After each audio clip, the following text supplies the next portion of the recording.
pasaría si no existiera la Trinidad?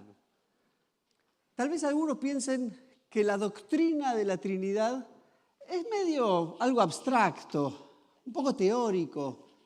Y quizás nos preguntamos por qué a lo largo de la historia del cristianismo hubo tantos debates que dividieron comunidades acerca de la naturaleza de Dios Padre, la naturaleza del Hijo, la naturaleza del Espíritu Santo, si en definitiva es Dios. Y se han peleado y discutido si era un Dios, tres dioses, tres facetas, tres modos, tres apariciones. Hoy en el mundo litúrgico se celebra y se recuerda el domingo de la Trinidad. Pero más que empezar diciendo qué es la Trinidad y por qué la ortodoxia cristiana sostiene la Trinidad, el concepto de Dios, un Dios en tres personas, pensé empezar al revés. ¿Qué pasaría si Dios no fuera trino? Si no fuera un Dios, Padre, Hijo y Espíritu Santo, un Dios en tres personas. Me escribí algunas ideas que tienen que ver con cómo hoy muchas personas en nuestra sociedad conciben la figura de Dios.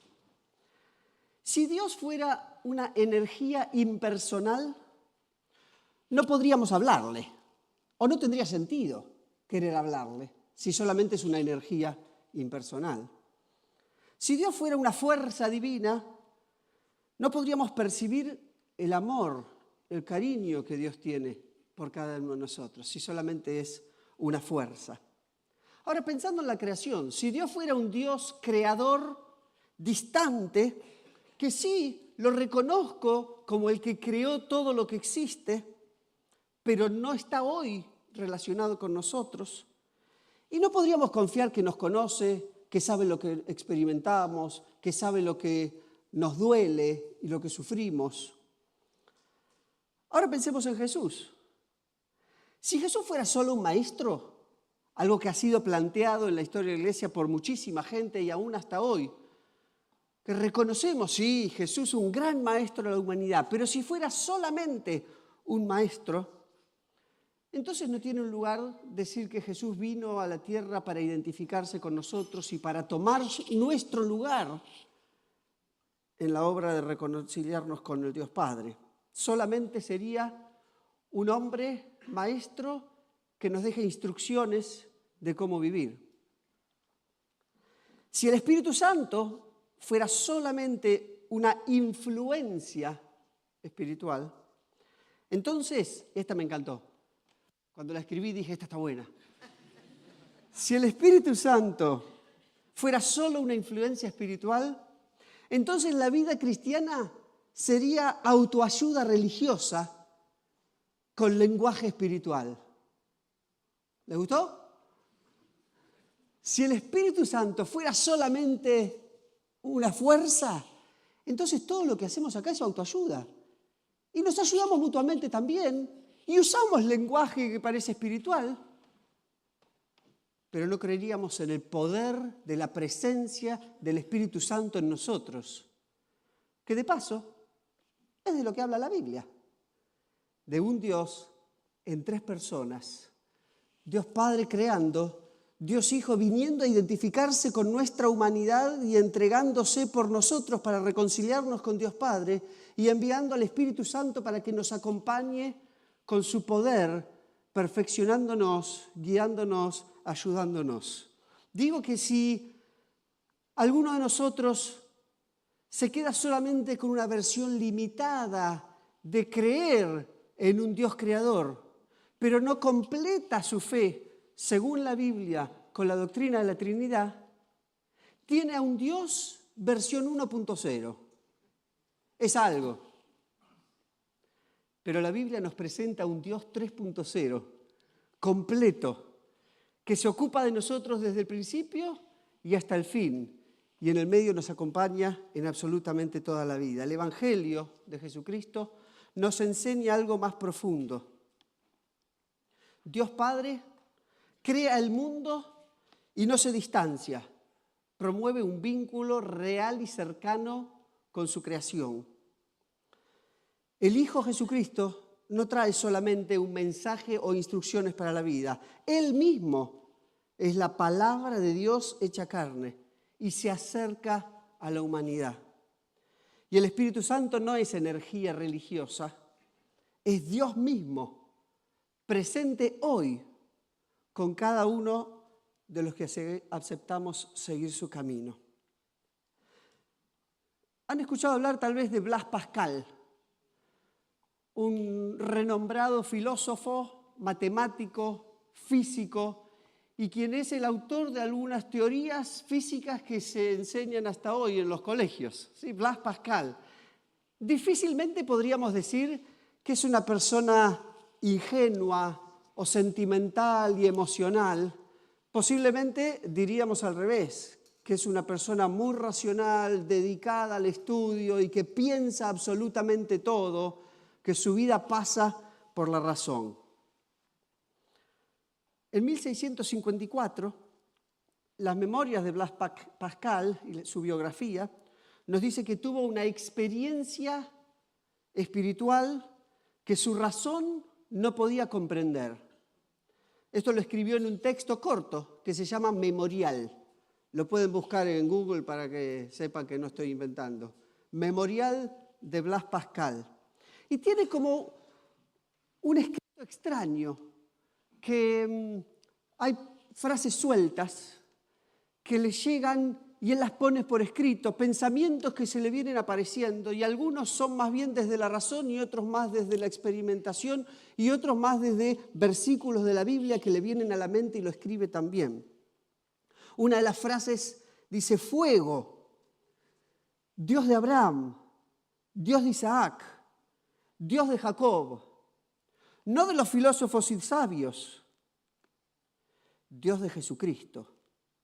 Completa sumisión a Jesucristo y al que me dirige. Su biografía dice que parte de estas palabras que en esa noche de experiencia espiritual escribió, las llevaba escritas en su saco, en el forro de su saco, como un recordatorio permanente de que hay cosas que su razón no llegaba a comprender. Una experiencia espiritual que lo conectaba profundamente con el Dios que no era solamente una fuerza impersonal, sino que lo buscó para tener una relación especial.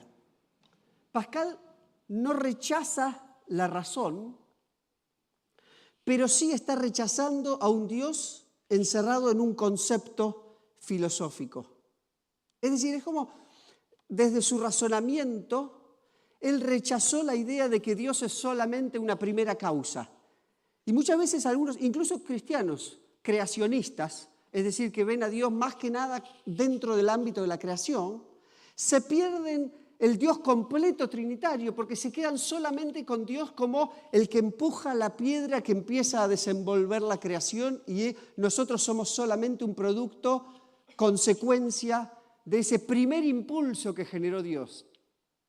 Es un concepto creacionista de Dios, pero es un concepto limitado porque lo encierra a Dios solamente en un momento específico de la creación. Si creemos en ese Dios creador, genial, te estás perdiendo al Dios que quiere acompañarnos permanentemente y que se hizo hombre en Jesucristo para identificarse con nosotros, para entregarse en la cruz y envió al Espíritu Santo para estar presente absolutamente cada minuto de nuestro día. Mi propósito de hoy es que no nos quedemos con una fe en un concepto religioso de la divinidad, sino que entendamos al Dios completo que nos revela la Biblia. Y esto es precisamente lo que Juan 1 y Génesis 1 nos empiezan a mostrar. Y digo nos empiezan a mostrar porque los dos hacen referencia al principio. Así que vamos a ir a analizar específicamente estos textos que nos muestran que desde el principio Dios habla, y esa palabra de Dios desde el principio se hace carne en Jesucristo y que el Espíritu Santo sigue hablando ahora por la palabra de Dios. Mi proposición es que Dios Padre toma la iniciativa de acercarse al ser humano por medio de su Hijo Jesucristo para traer luz y vida nueva por el poder de su Espíritu Santo.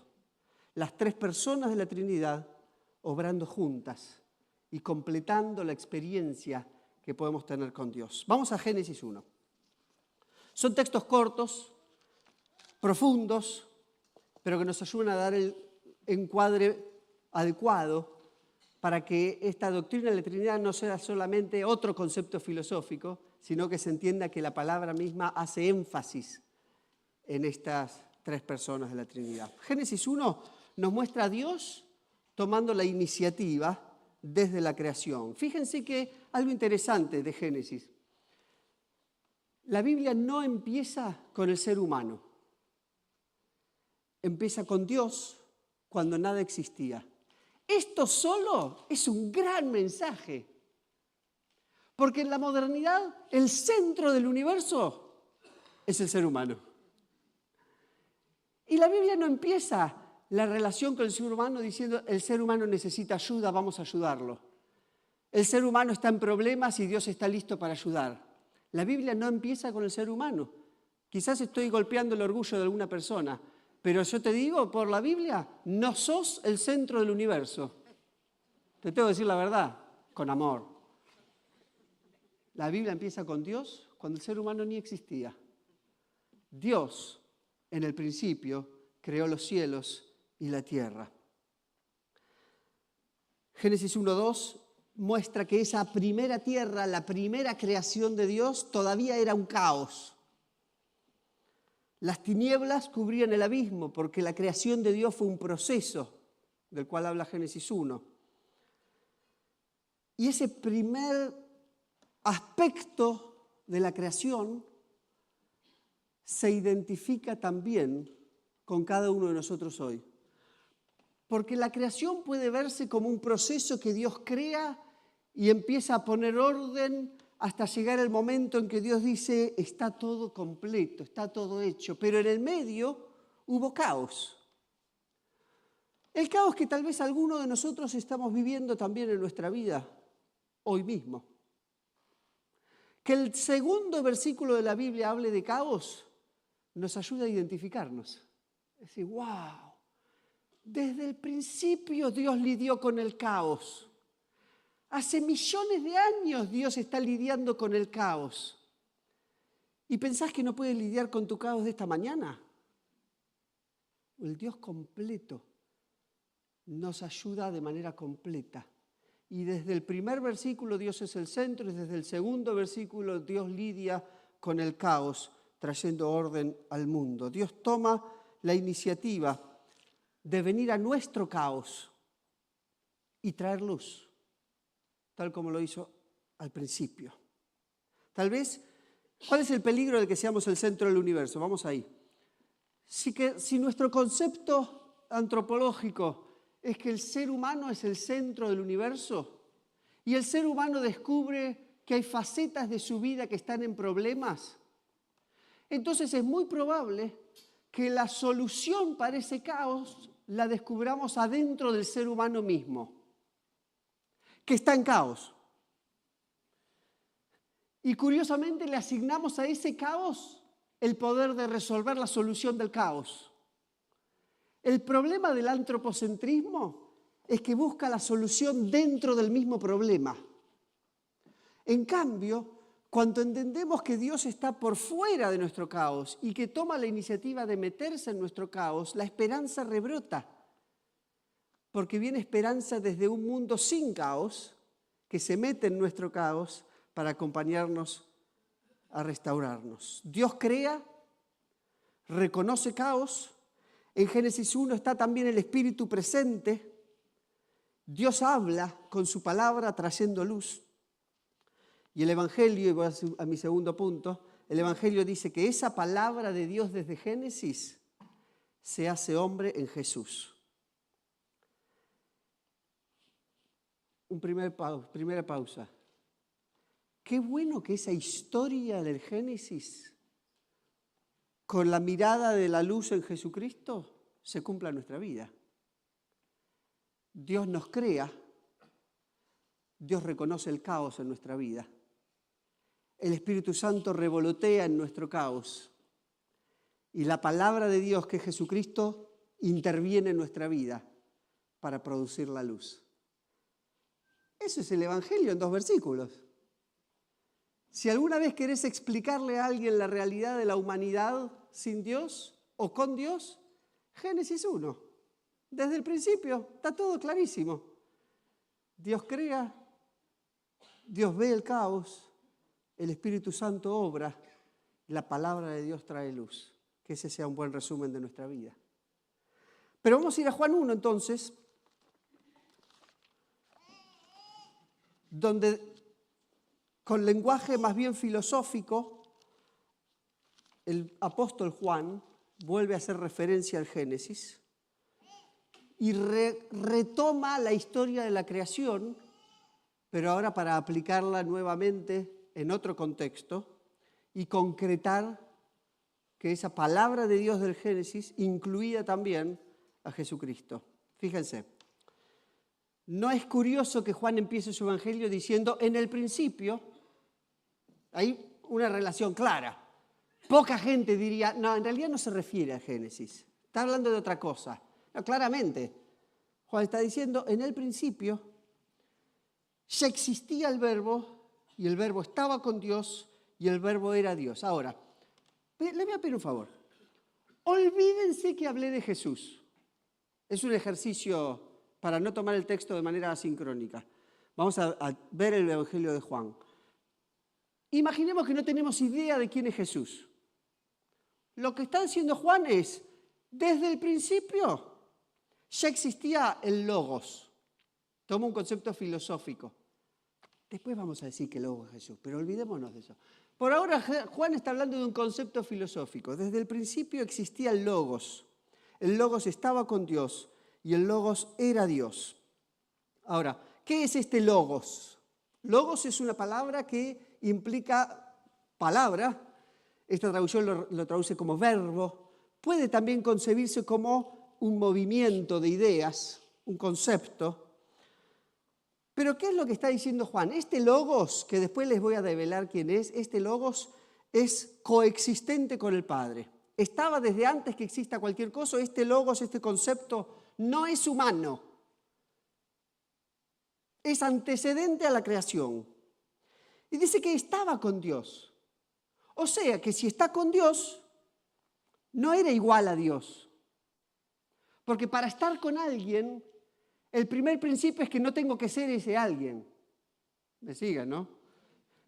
Yo quiero ir a tomar el café con alguien, tengo que ser distinto de alguien. Salvo que me ame tanto que quiero tomar el café conmigo mismo. Pero sería raro si estamos hablando seriamente. Entonces, si dice que el logos estaba con Dios, ya claramente lo identifica como algo separado de Dios. Este es un concepto importante para los que son unitaristas, que creen que en realidad Dios es uno y no hay tres personas. Bueno, pero claramente hay una distinción entre Dios y el logos, no son la misma cosa. Pero la tercera frase dice, y el verbo era Dios.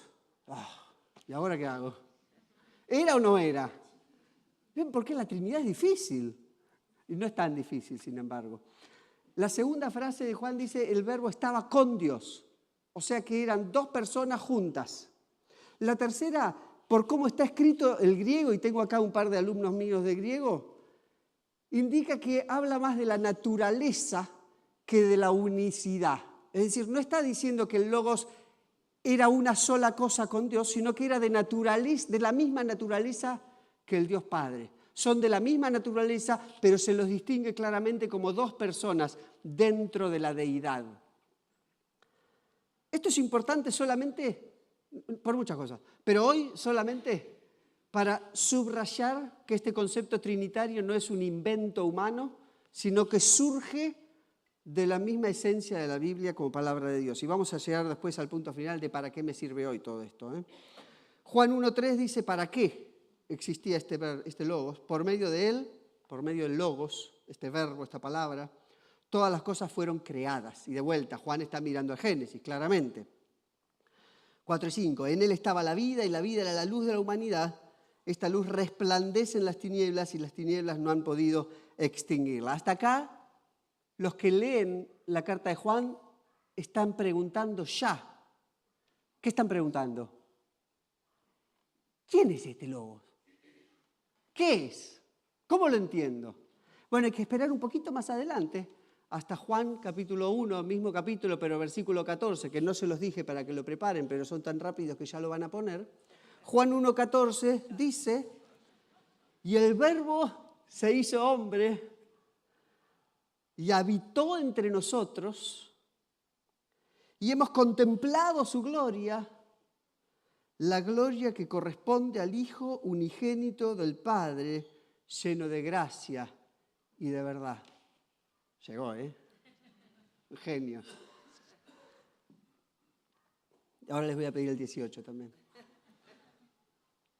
Juan empieza hablando de un concepto filosófico, el logos, el verbo, la palabra. Estaba desde el principio, era naturaleza divina, estaba junto con Dios trabajando en esa creación. Se hizo hombre, habitó entre nosotros.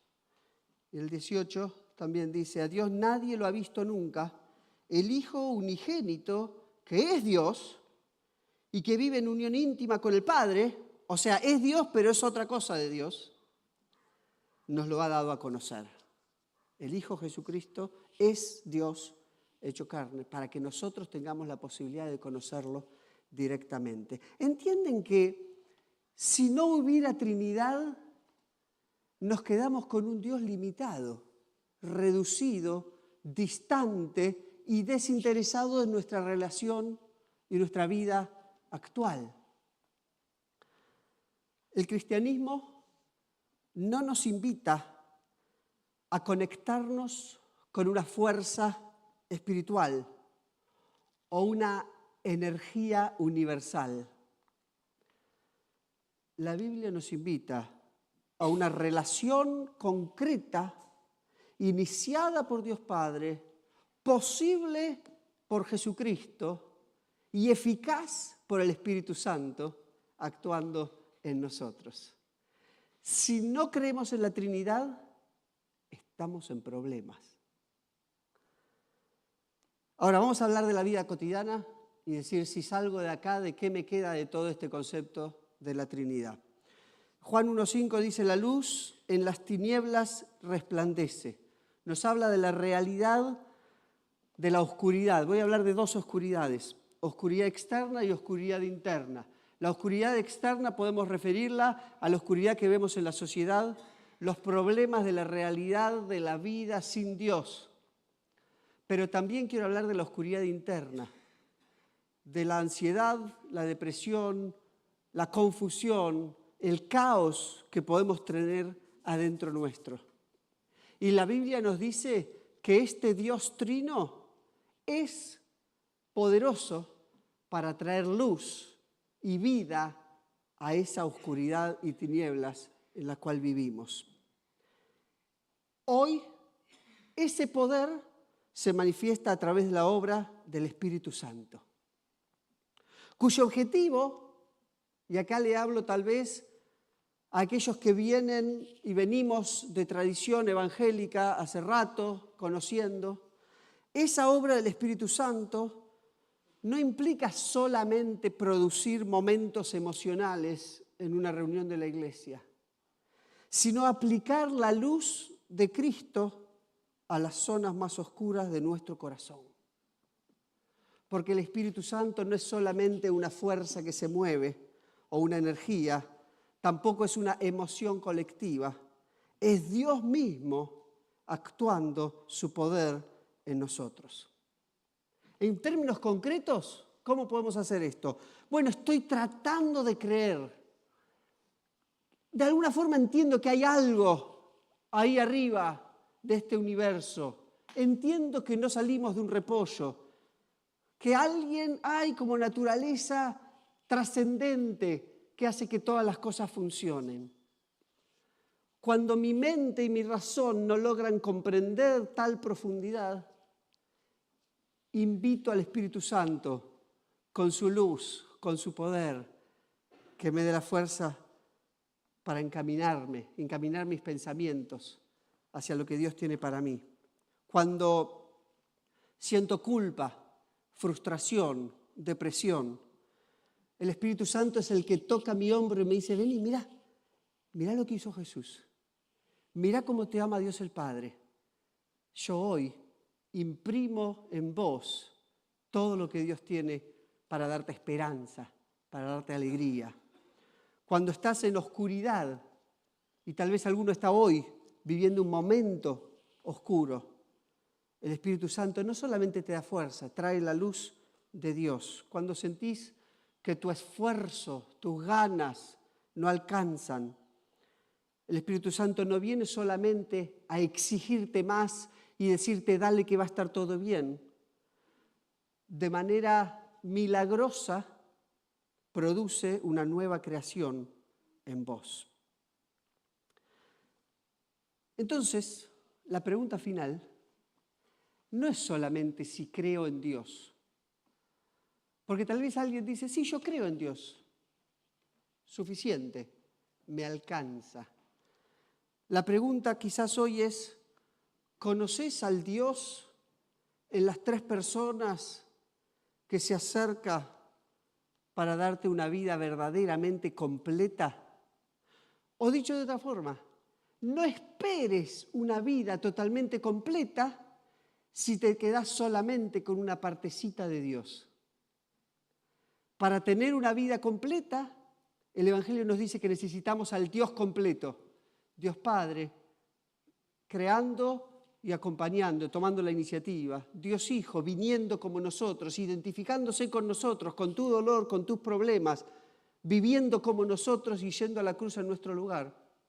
Y el Espíritu Santo caminando y dándonos fuerza en la vida actual, en este momento, alineándonos para la vida eterna. Esta es la esperanza completa. No un Dios que nos mira de lejos, sino un Dios que viene a buscarnos y nos acompaña en cada situación que tenemos. En este domingo de Trinidad quiero invitarte a que analices tu fe y que no te quedes con un tercio del Dios que nos habla la Biblia. Que sepas que cualquier cosa que estés pasando hoy, Dios lo vio desde el principio, está incluido en la obra de Jesucristo y el Espíritu Santo está disponible para acompañarte en todo lo que experimentes hoy. Ese es el poder del Dios Trino. Vamos a venir a la presencia de Dios a hablarle a ese Dios Trino. Me gusta decir en la oración, y es una fórmula, no es magia, pero es en la oración hablamos a Dios el Padre por medio del Señor Jesucristo y en el poder del Espíritu Santo.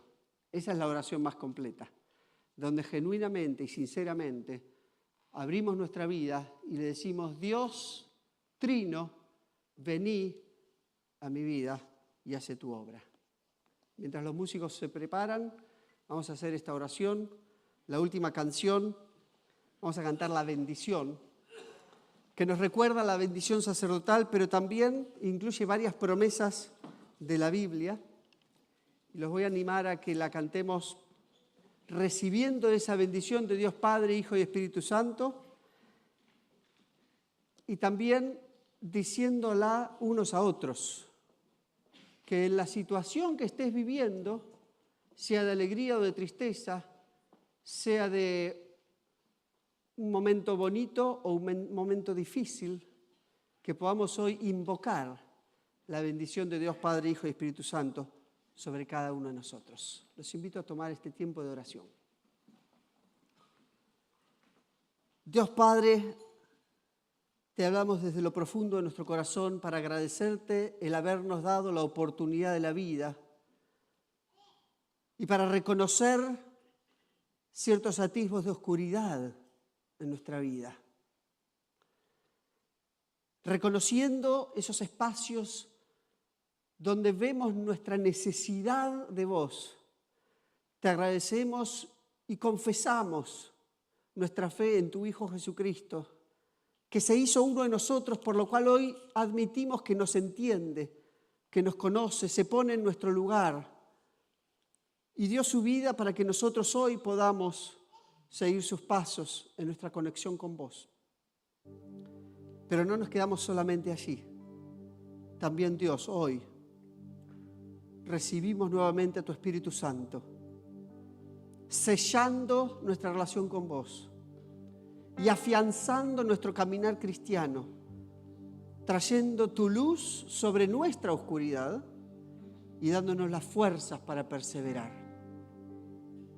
Dios, si alguno de los que estamos aquí nos hemos quedado con una partecita de tu divinidad, hoy pedimos que nos completes, que traigas sobre nosotros la totalidad de la presencia de Dios Padre, Dios Hijo y Dios Espíritu Santo. En el nombre de Jesús. Amén.